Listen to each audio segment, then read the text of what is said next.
JJK Sorcery. That is what we're going to be talking about today, okay? And in this video, I want to answer the question, what is the best technique in the entirety of Jujutsu Kaisen? It's Gojo's abilities. I'm sorry, I'm just going to answer that right away. We all know Gojo is going to be at the top of this, and I know somebody's going to say, oh, well, what about Sukuna? What about this? And I'm over here like, no, Gojo does have the most overpowered ability in the entirety of JJK.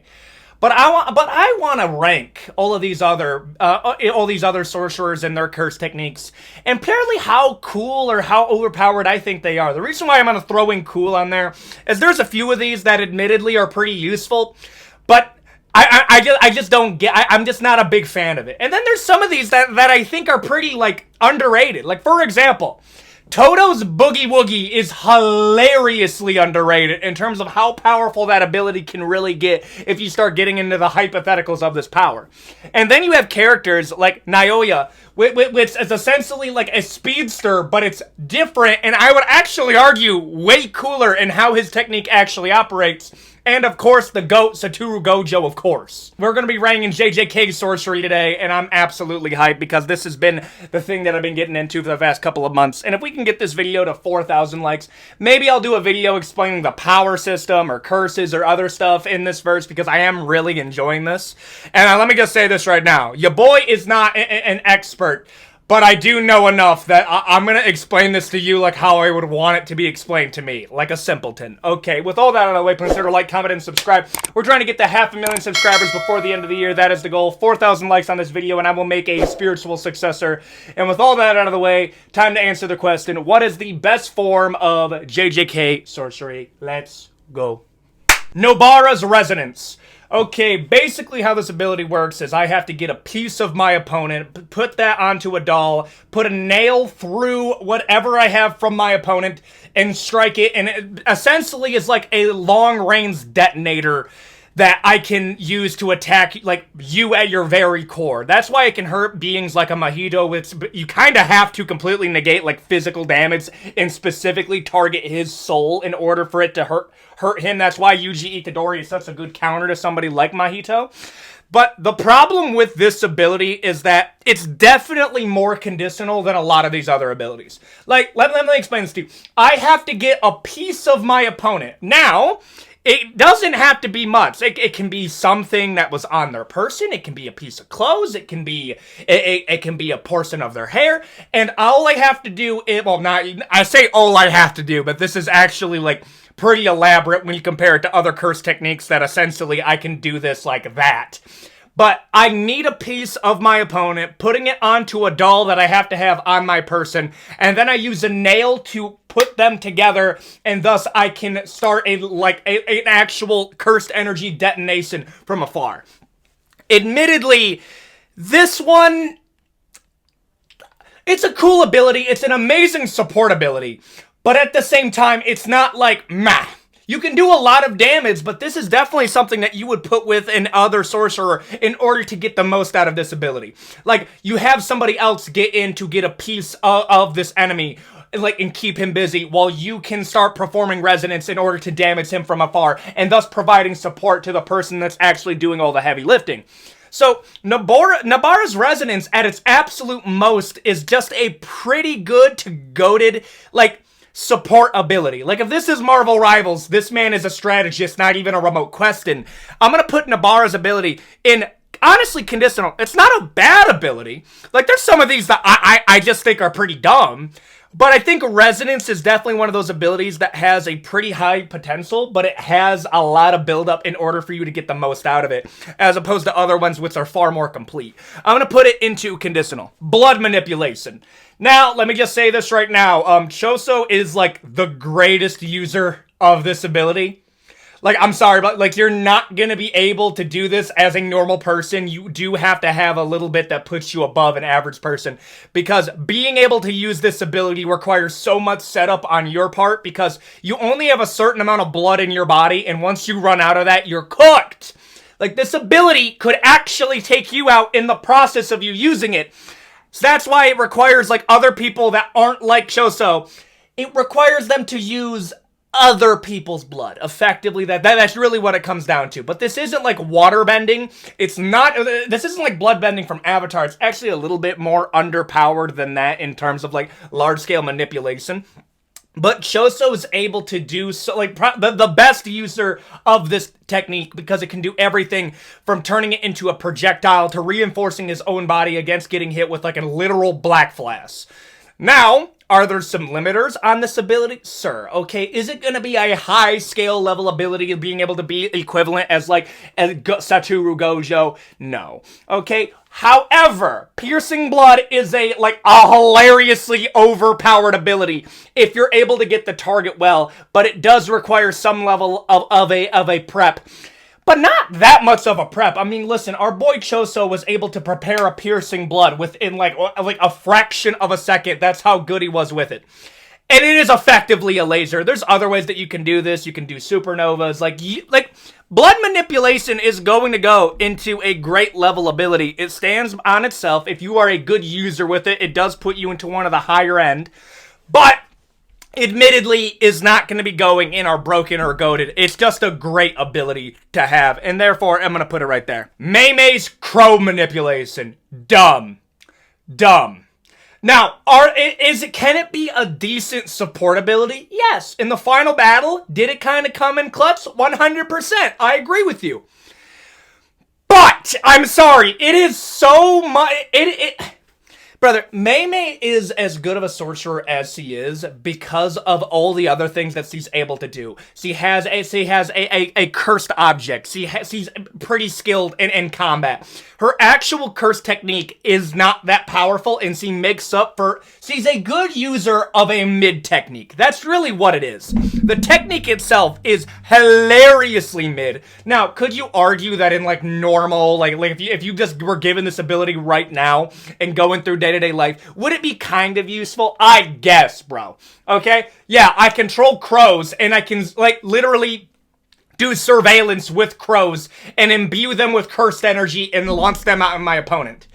That requires that I imbibe a lot of crows in order for this to really be useful. And I'm sorry, bro, with that being the case, Mei-Mei's crow manipulation just goes in just bad. It's just a bad ability when you compare it to something even like Resonance. And I know Mei-Mei could probably beat like a Nobara in a 1v1, but the curse technique of Nobara has a higher ceiling for how useful it can be as opposed to a Mei-Mei. I'm sorry. There are other people that are able to complement this technique a lot, but I'm going to put it in just bad. The 10 Shadows technique. Okay, let me just say this right now. The problems with this ability really just hinges on how powerful you are by yourself. Like, let's just say this right now. Listen, if all else fails, if every other Shikigami gets absolutely clobbered on, you can spam Maharaga one time and then you're done. You are not going to be able to beat Maharaga by yourself. I know in theory there are a few ways to beat Maharaga as a 10 Shadows user, but these are all theoretical, okay? When you're looking at the entirety of the 10 Shadows technique, you have 9 like Shikigami that you can use in battle that are pretty good at replicating other curse techniques. So you essentially are like the Pokemon trainer of the JJK verse in using your Shikigami to take out another Shikigami, and then you work your way up all the way to the final boss that is Big Raga the Opstapa. And even if you don't tame him, you have a one-time use of Maharaga where it starts a trial for you to be able to beat him, but Maharaga beats literally every single 10 Shadows user except for one, and technically that wasn't even his technique. And Maharaga is so overpowered that even Maharaga was able to beat somebody that had the same skill set as a Gojo, but that isn't even really a free win because Gojo is such a good user of his curse technique, that being the 6 Eyes and the Limitless. But when you're looking at like Megami Fushiguro, oh my goodness, I'm losing it really quick. He is the potential man for a reason. His curse technique is like a top 3 in the verse if you're looking at how powerful it can be at its absolute height. And yes, I am going to put it above a Choso, and I'm going to put it in like a broken level ability. But the one thing that is the vast limiter is, are you able to tame Maharaga? Once you tame Maharaga, it is a goated ability. The problem is I have yet to see somebody that is a 10 Shadows user being able to tame Maharaga. So that's the point that I'm kind of stuck on here. And in truth, I kind of am going to put it in broken, okay? Yes, he does have a domain, and the domain is pretty broken. Chimera Saddle Garden is up there, but we just don't really see it. I'm going to put it at the top of broken. I might be able to move it up later on, but as of right now, top of broken I think is a fair one. Yuta Okotsu's Sorcery copy. Okay, I'm just going to do this copying. Okay, I think that's what I'm going to be using. Okay, now, let me just say this right now. Yuta Okotsu's ability does kind of hinge on him being able to manipulate and copy and store other techniques that he's met along the way. And yes, there is a difference in how his ability operates from like Jujutsu Kaisen 0 into after he frees Rika and then he's able to use Rika to store like cursed weapons. The part of the thing that makes Yuta such a powerhouse is the immense amount of cursed energy that he can store more than any other person in the verse. Now, there are a few characters that are able to do other things better than him. Like, for example, Satoru Gojo, because of the 6 eyes, is the most efficient user of cursed energy. But Yuta Okotsu has the most, and he uses that for healing with reverse curse technique. He uses that to reinforce his strikes, and then he's able to use cursed weaponry. And then don't even get me started on Rika that turns every single battle into a 2v1, and Rika is like a top 5 Shikigami of all time. All that kind of put together puts Yuta up there. And in terms of potential, he can literally copy techniques and store them for later to be used in his domain expansion. I'm going to be real. I think Yuta's going to be going, if you're a good user with it, you can potentially use an ability like Satoru Gojo's. You can use abilities like that. And he's able to hold his own against some of the higher up people in the verse. But I think Yuta's going to be in possibly a broken? I mean, like, if Yuta's able to copy all techniques, I think he kind of gets on there. Like, he gets in the goated off Hex alone. But then you start getting into the fraud allegations of how powerful his ability is versus how much of his ability that he's able to get to his uppermost potential. But I think just because it is a copying ability, and copying abilities is just kind of like a hacks type of move, I'm going to put it in goated purely off that. Curse Speeds. Now, again, this is one of those abilities that is purely dependent on how powerful the user is versus how overpowered it is to actually use. It is as simple as this. I say one word and you have to follow it if I am more powerful than you. That is basically how it is. The problem with this ability is every single user that we see of Curse Beats outside of like, really, like Yuta that one time in JJK 0 because his cursed energy is so high, he's able to use this on people like a Geto. But when we're looking at how it's being normally used by the users of it, it's pretty underwhelming. However, the trade-off is that if I use it on somebody that is a very powerful, like, in their cursed energy, like a Sukuna, I take on a lot of the damage onto my very vocal cords. So there is a kind of a glass cannon build effect to it. And it is kind of annoying to live with. I have to speak in codes because of how powerful my Curse Beats is. In terms of an ability, it really depends on the user, but that's kind of the same argument that we use for like a Ten Shadows technique when like, this ability is super broken if you can use Maharaga. I'm going to put Curse Beats, honestly, at a bottom of broken. Like, at the higher limit, like, if we gave Sukuna Curse Beats, it would be an absolute problem. If you gave somebody with the cursed energy reserves of a Yuta Okotsu, it is an absolute problem. But if you give it to somebody that isn't that powerful in cursed energy, it's kind of a manageable thing and is limited by that. Toji and Maki. Imagine this, okay? You see all of this JJK sorcery over here, and you say, Ayo, I don't want to do any of that. I'm going to sacrifice all that with a heavenly vow, and I am going to reinforce my body to make me superhumanly fast, superhumanly strong, reacts in time, and imbue all of my senses to the absolute, like, most degree, and turn myself into a superhuman. And this does inadvertently counter some other people's abilities on here. Like, no, yeah, Todo wouldn't be able to switch places, like switch your place with something else because of your lack of cursed energy. Because Todo's Boogie Woogie purely depends on you having cursed energy for you to be moved around. And then you're getting into like a Satoru Gojo, at least Satoru Gojo during his teen years. It does make him very difficult for him to track you around because his 6 eyes requires on seeing cursed energy in order for him to perceive you. Now, you still have to get past infinity in that you are going to have to use a curse tool like an inverted spear of heaven, and that's what Toji did to face Gojo. But if you're such like a high IQ user of these abilities like a Toji was, or even like a Maki later on in the series, you can kind of manage. You can kind of manage superhuman durability. You are literally just a super soldier, and it is such a difficult thing for sorcerers to deal with because, and I think we kind of lose this idea. The people like Toji and Maki are so new to like Jujutsu society that they're over here like, bro, we really don't know how to deal with these guys. To the point that Toji's original run was him becoming the Sorcerer Slayer. Brother, that's how powerful this man was. Like, just being able to use his ability, which was a lack of an ability. Heavenly restriction. I'm losing my mind. I'm gonna put Toji.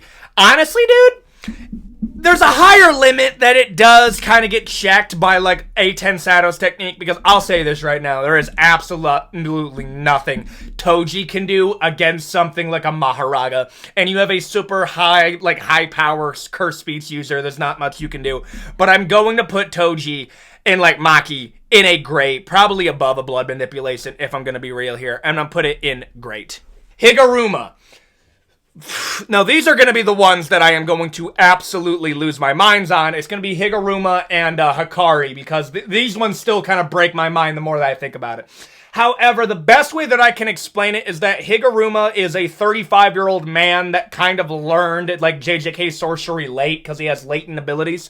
And he's such a genius that normally when you're learning, like, sorcery and JJK, you start off by learning about cursed energy, and then you learn how to utilize your technique, and then you learn how to utilize, like, a refined version of your technique, and then maybe you get something called a domain expansion. Okay? Higuruma is such a natural that he was able to get a domain expansion by reverse engineering his technique, and therefore also getting reverse curse technique, which is so difficult that even Gojo had to be on the brink of death to be able to use it. So Higuruma's domain expansion, because that essentially is his ability, is he basically opens up a courtroom where he essentially gets... Dude, oh my goodness. This is where we're getting into JJK having, like, this, like not aura, but, like, having this, this idea around it that it is overly complicated. But in reality, what it basically is that I open up a courtroom and I can kind of, using a Shikigami, go into a court case with you and punish you for a crime that you may or may not have committed, and you have the ability to argue your case inside of the courtroom. So the entire basis of the domain is you're getting into a legal spat with a trained lawyer, and the Shikigami is Judgeman. That is his name. Judgeman. What happens if you are found guilty? Well, depending on the severity of the crime, it can be anything from confiscation, where he takes away your curse technique or your curse tool, so this would work on somebody like a Toji. Or he can institute the death penalty, and he gets the Executioner's Sword, and despite all forms of reverse curse technique, health, and durability, it is a one-tap ability, and if he hits you, it's over. There are ways to get around it if you have a super powerful domain in and of yourself, but in reality, Higuruma is such a natural with his domain expansion that he's going to be able to one-tap most people if you have a crime that he can hit you with. And if you're able to argue that you are not guilty, then you just get off scot-free and you survive the domain absolutely no problem. All that being said, you kind of have to put Higuruma, it is kind of busted.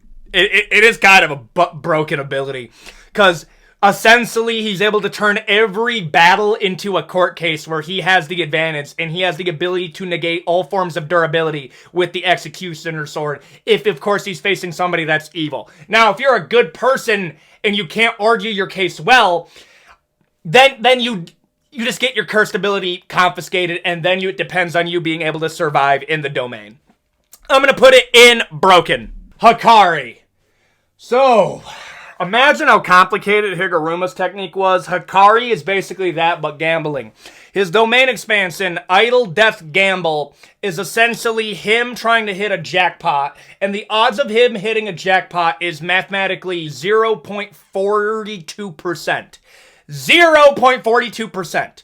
But the problem is, well, not the problem for Hikari, is that he is like superhumanly lucky that he hits a jackpot. I think it's like 1 out of 30 times, which mathematically doesn't really make much sense. But that's just how lucky he is. What happens if he hits jackpot? He gets unlimited cursed energy, which functionally makes him immortal for 4 minutes and 11 seconds. Yes, there is a 411 joke inside of JJK.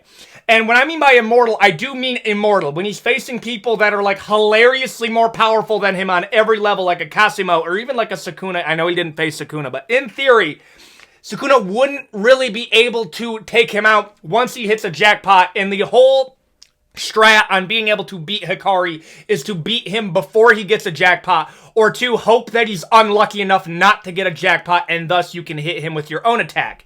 And it requires you to have a domain expansion, which somebody like a Kasimo does not have a domain expansion. So Hikari, in a weird way, is a pretty solid counter to somebody like a Kasimo, at least in terms of survival.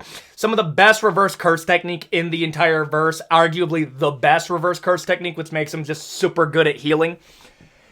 The problem with this ability is it requires you to be superhumanly lucky to hit the jackpot. But once you hit the jackpot, you can do a reroll and another reroll and another reroll. So you can effectively be immortal forever. But odds are you're not going to be that lucky. He can also manifest like Sutter Doors in order to like kind of pin his enemy in place so he can hit him with like normal like brawler level attacks. And those can also be used as an indicator of how lucky he is if he were to go into a domain expansion, but that doesn't guarantee him to be able to hit a jackpot. It is just kind of like, hey-oh, you probably will hit a jackpot the next domain expansion that you open up. Broken. It is a... I'm gonna be real. The more complicated the ability, the more broken it probably is. I'm going to put it in broken. Is it goated? I mean, it requires luck. So I think that's the only part that's like 50-50 here. I'm going to put it in broken. Hikari's just an amazing user of said technique as well. Broken. Projection Sorcery. Okay, I think is the last one that's like hilariously well, actually, there's one more that's pretty complicated. But Projection Sorcery, I'm going to be real, is a headache to understand because you kind of just have to be really good at understanding how animation works. Not really good, but you have to understand how animation works. So what he's able to do is divide 1 second into 24 frames, and if he plans out his movements accordingly, he can basically stack up speed, and like what it looks like to you is that he has super speed, but in reality, what he's doing is he's thinking 1 second ahead and chopping up that 1 second into what would be like how many frames are in like normal human existence, which is like how you can perceive it, like 60 frames per second to like a little bit more. And he's able to tie that into 24 frames per second, which makes him look really, really choppy and kind of weird to understand. But he moves faster because he's able to like divide 1 second into 24 frames. Now, where you start getting him being like literally like speedster level, well, not speedster level fast, but like super speed, is that this ability stacks. If he plans 1 second ahead, he plans another one and another one and another one. And that's why the longer distance for him to travel, the faster that he can get. And I understand that he has like this, he doesn't have any real, like, punching strength, but I would like to remind you that he's facing Choso, which is not a real person, by the way, in terms of, like, how his durability is not the average person. And Maki, which is stated to be, like, superhumanly, like, almost, like, indestructible or, like, almost invulnerable and how hard she is to damage. But when you're looking at Naue, it's 24 frames in 1 second, and that'll stack over and over and over again. Now, where it gets... When you're starting into the mastery of it, you're going into his dad, Nabito, which is able to touch you, and you have to plan out your next 24 frames of movement, and if you break those said rules, you freeze him in place to, like, basically a comic frame where you're frozen for 1 second and you are open to get hit.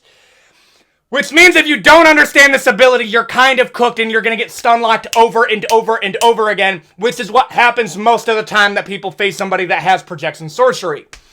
Super speed and anime level understanding and pre-planning. So you essentially have to think at least 1 step ahead all the time.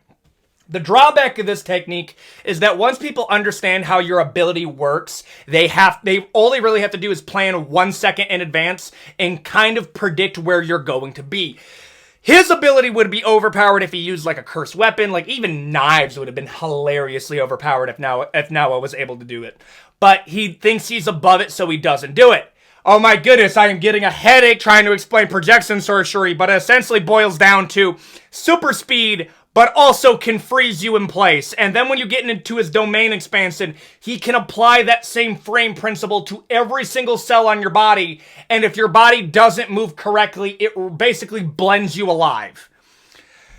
That being said, and how complicated that is, I'm going to go put projection sorcery, honestly, at a top of great. At a top of great. Now is just not the best user of it. Maki is a pretty good user of her heavenly restriction, and I'm going to put it at the top of great. Oh my goodness, that gave me a headache trying to explain. And I'm sorry I did mess something up in there, but that's like the most basic way I can explain that to you. Perfect Curse Corpses. This is made by Yaga. Rip Yaga, mate. Okay, so every single sorcerer has this ability, but Yaga's so good at it that his, curse technique is essentially the perfection of this ability. So what a cursed corpse is that I can infect an inanimate object and animate it using my own cursed energy. The problem is that's like me powering a toy with a battery that I powered myself. The problem is that battery is going to eventually empty. The reason why Yaga is so good at it is that he's the only person that can make a cursed corpse that can become its own being and generate its own cursed energy like a panda. Like, literally panda. Yaga made him. And the reason why they started trying to put him in special grade, and special grade to be special grade, you essentially just have to be such a powerful sorcerer that you could overthrow your own country, is that the upper limit of Yaga's ability is that he could make an army of cursed energy or cursed corpses that have their own cursed energy that will then regenerate, and thus he can make an army of them. And this ability could potentially be broken. I'm just gonna admit that right now. Yeah, Yaga's ability could potentially be broken. You can literally build an army of them. I'm going to put this, honestly, at like a top of grade. Not top of grade, but like a middle grade. I mean, this does leave you pretty open because you yourself aren't that powerful. But you can make an army of cursed corpses, which will essentially be like you and your homies that are only really loyal to you. I'm going to put it in great. Ratio. This is Nanami's technique. This one's easier to explain. This is basically, I can put in a point on the enemy at the point that 7 and 3 meet, and, well, the 7-3 ratio, and I can put that on an enemy, and if I hit that point on the enemy, it does a disproportionate amount of damage as it normally would. So, in a game term, this is the critical SOT character that can mark a weak point on an enemy, and if he hits that, it does more damage. I'm gonna be real here, dog. Not a bad ability. Even though it's simple. Thank you. Thank you, Gege. It's actually a pretty nice ability that can be stacked with other people here. Now, he is the only person that if he marks this on an enemy, he will do the damage on. But this is such a good ability in a 1v1 that he's able to take out a lot of curses. Now, when you start dealing with somebody like a Mahito, which if you touch him or if his hands touch you, he's able to transfigure your entire soul, then that becomes a problem with being able to touch him, which is why he uses a curse tool. But Mahito is a problem for 99% of people inside of the verse, so I really can't hold that against you, but I'm going to put Nanami's ratio ability. Honestly, bro, that's a great ability. I ain't gonna lie to you, bro. That is a pretty great ability. It's not really conditional like a Nobara's, but it's a good ability by itself. And then you're getting into his heavenly restriction where he's at 80% of his cursed energy. And then the moment it passes like a 9 to 5 time, he goes up to 120% cursed energy efficiency, which makes him even more powerful. I'm gonna put him in great. Yeah, I'll put him in great. I think that's favor. Sukuna. I'm just gonna say Sukuna. Okay, so he has Cleave, Dismantle, Fuga, and Malevolent Shrine. Okay, let's go through a lot of these. Okay, so Dismantle is like his baseline cutting attack, which does a set amount of damage and will basically one-tap most things in the verse regardless. And his Cleave is, if he's able to make contact with you, he does basically a percentage base damage on you, and that will stack with how powerful or tough the target is. The problem with that is he has to make contact with you for him to be able to use Cleave on you. But at the same time, Dismantle's already going to basically incapacitate you, so hitting Cleave on you isn't that bad. Now, Fuga is his fire-based attack that is like his one-tap ability if the Malevolent Shrine doesn't get you. Now, Malevolent Shrine is his domain expansion, which he has mastered by making it an open domain so it has a wider range. and it just annihilates and rips to shred anything that's in the effective range of Malevolent Shrine.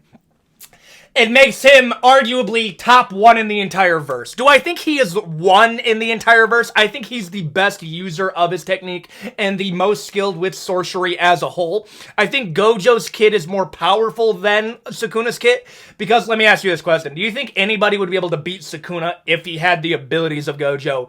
I'm going to say no. Sukuna's just the best sorcerer in the entire verse, and therefore is going to be going in a goated. It is a very tough ability to work with, and don't even get me started with his heavenly restrictions and packs. Don't get me started on any of that. I'm gonna put it in goated. Curse Spirit Manipulation. This is gonna be like a Ghetto's ability, and imagine the 10 Shadows technique is essentially you got the pre-order bonus of the newest Pokemon game, and you got a lot of Pokemons like pre-built in, and you unlock them, okay?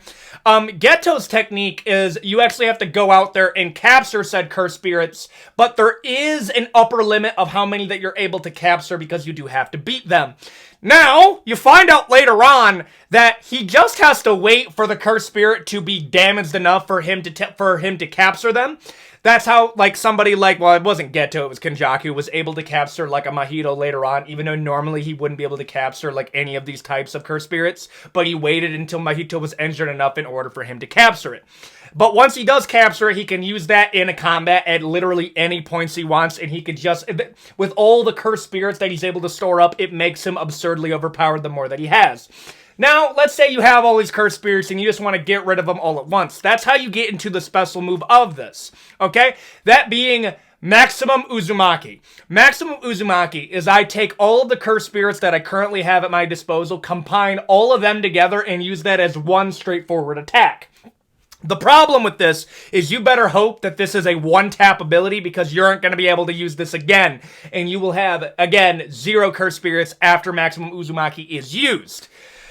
But the higher limit of Kenjaku's cursed, of this Curse Spirit Manipulation is honestly such a broken technique, because is it as powerful as like a Hollow Purple? No, but at its higher limit, you can get pretty dang close.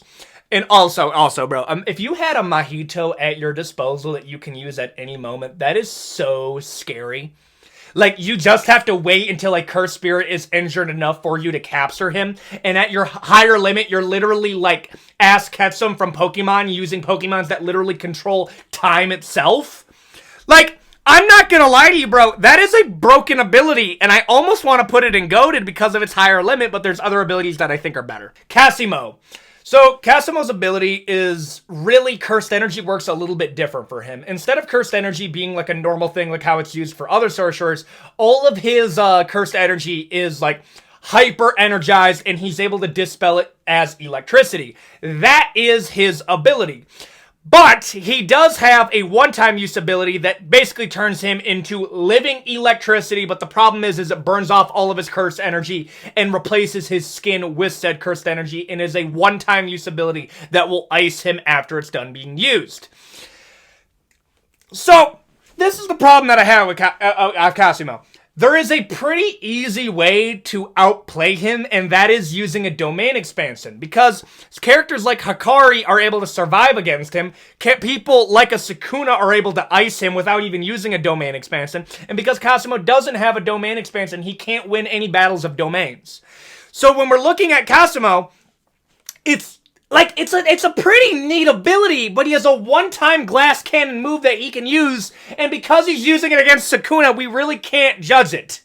Like, he can speed blitz most characters in the verse because he is the fastest outside of Satoru Gojo, of course, but at the same time, I think it does limit it at, like, just a great level of ability. Like, I'm gonna put it above Projection Sorcery because he doesn't have to plan things, and he speed blitzes so much faster than even, like, he's able to use, like, at just point blank.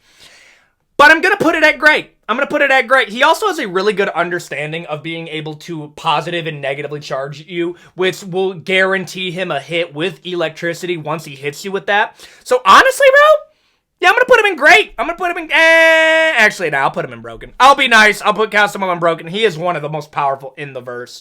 So that's why I am gonna put him in broken. Takaba. Dude, Now this one, this is I swear this is the last complicated one on this entire list. I swear this is the last well, outside of Gojo. But this is the last complicated one. The best way that I can describe Takaba's technique is he is a comedian that has the curse technique of anything that he finds funny can become a reality. And the higher limit of this ability is so terrifying, but he doesn't understand how his ability works, and that's also a part of his technique. He doesn't know that he is basically Dr. Manhattan, but Dr. Manhattan that only works if he finds something that isn't true funny. Like, if he thought it was funny that Sukuna's Malevolent Shrine does absolutely 0 damage, but it does maximum damage to himself, then that would, in theory, become a reality, but he has to believe that's true and also find it funny. So, the problem is that he doesn't understand how his own technique works, therefore his reality manipulation is all on accident, by the way, but it is a reality manipulating and morphing ability. You see what I mean? Like that, like it's Dr. Manhattan, but he can't actually use it. But the higher limit of it is a goated ability, but you can't actually use it. Not really, though. All of the times that he uses the ability is on accident. And I'm going to put it in goated. Boogie Woogie. Now, Boogie Woogie has this whole thing where it's like, oh, well, it's a conditional and support ability. Brother, I'm sorry.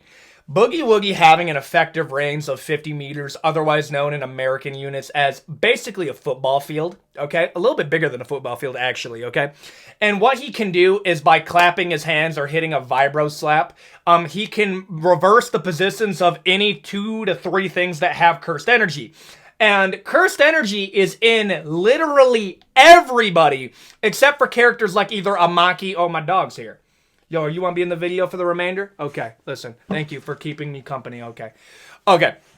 So, what effectively Toji can do is any 2 things that have cursed energy, whether it's an object that he is imbued with cursed energy, or characters or people that already have latent cursed energy, or even cursed spirits, all he has to do is clap, and those 2 things will switch positions. This is so disorienting the face because it is instantaneous. It is not a speed-related thing. It is a matter of the moment his hands make contact, 2 things change positions immediately. So if you think about it, hypothetically, he could imbue a baseball with cursed energy, throw that all, like, far away, and the momentum that is going one way, he can clap his hands, and at bare minimum, even if they're not going to continue moving straight, his opponent will be switched into the position of the baseball that had that cursed energy. Most of the time, this gets used to support, like, a Yuji Itadori, which doesn't have any real curse technique by himself. It's more like that's why Yuji Itadori isn't even on here, frankly, purely because a lot of his abilities he gets that they aren't actually his abilities, but that's a whole other thing. Toto's Boogie Woogie is used as a support ability more often than not, but by itself it is kind of a broken ability, and Toto is a very high IQ user of said ability, that being in Boogie Woogie. Now, does it have a higher limit that it's not going to be able to compete with other things on this list? Yeah. Are there ways to get around it? Yes. There is a range where his Boogie Woogie no longer does operate, and he does have to visualize 2 things, but at the same time, if you're within 50 meters of him and have any cursed energy, you're kind of cooked. But characters like a Toji or a Maki are a very hard counter to a Toto, but there's not a lot of them. So inherently, I'm going to put this in a bottom of great. Limitless and 6 Eyes. Yes, Gojo does have 2 curse techniques, one that he inherited and one that is his actual technique, okay? 6 Eyes makes him so he can visualize all, like, cursed energy, and he is such an efficient user of cursed energy that any technique that he does have is essentially, like, the most efficient user of any technique that he does have. That means that's his glowing eyes. Now, Limitless gives him Infinity, and Infinity is like the super hilarious force field that he has, that anything that gets close to him divides by like almost 0 over and over and over again. So it's not that it will never hit it, but it mathematically will almost never hit it. And then that's how you get Blue, and then he can absorb space into itself, which essentially gives him what would be almost like controlling gravity, but not really. He can use that to reinforce speed, which makes it so he can effectively teleport places. And then you get into his reverse curse technique, which will turn him in, like, give him red, and where blue will pull things in, red will push things out, and essentially gives him, like, a laser beam. Now, the perfection of his technique that can only really be used because he has Limitless and the 6 eyes is he can create Hollow Purple, which is imaginary mass, which is, in lack of a better term, is the unexist ray. It just stops things from existing because in and of itself is imaginary mass. So it's like a rolling black hole, but not really. That all being said, yeah, that is one of the most overpowered abilities I think I've ever heard of in anything. And which is why you put Gojo into all these other verses, because Infinity doesn't even have to be aware of you. It is an automatic thing. And because of his curse technique, you have to adapt to it to actually get around it. That's why characters like Maharaga are kind of needed, or like MacGuffins like the Inverted Spear of Heaven are needed to get around it, because of how powerful that ability is. I'm going to put it in goated, no question. And there you go. That is me attempting to explain and rank JJK sorceries. If you enjoyed this video, please consider a like, comment, and subscribe. And if I got anything wrong, go into the comment section down below. There were a few of these that I was having a stroke on. I'm just going to be 100% honest with you. But at the end of the day, bro, big fan of JJK. Absolutely love it. All respect to Gege Yakutami for writing that thing. Check out the sequel, JJK Modulo. Amazing. I love it as well. And with all that out of the way, consider a like, comment, and subscribe. We're trying to get to 500,000 subscribers before the end of the year. That is the goal. And with all that out of the way, I will see you all in the next one. Bye-bye.